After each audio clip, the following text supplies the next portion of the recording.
Basahin po natin ang Genesis chapter 14 verse 13 and 24. At dumating ang isang nakatanan at ibinalita kay Abraham na Hebreo na tumatahan nga sa mga puno ng insina ni Mamre na Amorheo kapatid ni Eskol at kapatid ni Aner, at ang mga ito ay kakampi ni Abraham. At pagkarinig ni Abraham na nabihag ang kanyang kapatid, ay pinagsama ang kanyang mga subok na lalaki na mga ipinanganganak sa kanyang bahay na 318 at kanilang hinabol sila hanggang sa Dan.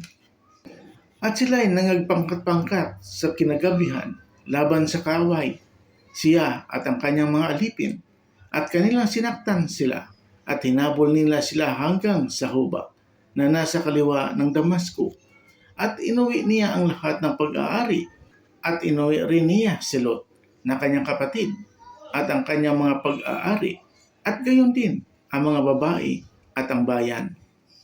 At nilabas na sinalubong siya ng hari sa Sodoma pagkatapos na siya magbalik na mula sa pagpatay kay Chedorlaomer, at sa mga hari kasama niya sa libis ng Sheb na siyang libis ng hari.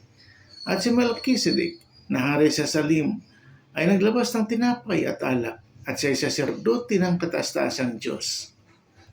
At binasbasan niya siya na sinabi, pagpalain si Abraham ng kataas-taasang Diyos na may-ari ng langit at ng lupa, at purihin ang kataas-taasang Diyos na nagbigay ng iyong mga kaaway sa iyong kamay. At binigyan siya ni Abraham ng 10 bahagi ng buong samsam.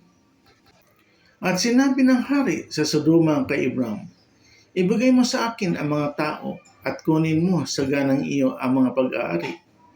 At sinabi ni Abraham sa hari sa Sodoma, itinaas ko ang aking kamay sa Panginoong Diyos na kataas-taasan na may-ari ng langit at ng lupa.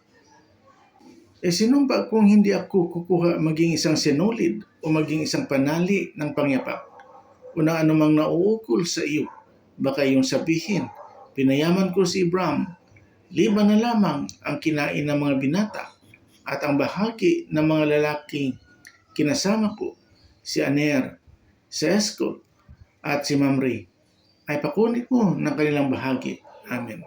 Please subscribe and share mga kapatid ko sa pananampalataya. Amen. God bless you all.